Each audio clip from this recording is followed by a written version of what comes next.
Hello everyone, আবার একটা নতুন ভিডিও নিয়ে তোমাদের সামনে চলে এসেছি। তো আবার একটা হচ্ছে পার্সেল আনবক্সিং ভিডিও বা বলতে পারো শপিং ভিডিও নিয়ে চলে এসেছি। তো হচ্ছে অর্ডার করেছিলাম চেন থেকে একটা টপ।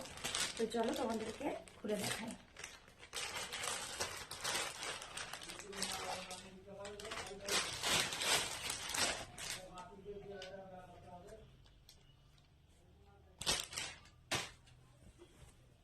এই দেখো কেমন হয়েছে একটু কমেন্ট করে বলো তো। আর সামনে সামনে তোমরা কতটা বুঝতে পারছো আমি বলতে পারবো না, কিন্তু সামনে সামনে এটা সত্যিই খুব সুন্দর দেখতে। এই দেখো,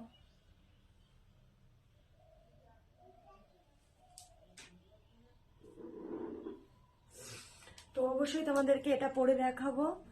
তো কেমন লাগলো ভিডিওটা অবশ্যই কমেন্ট করে জানাবে।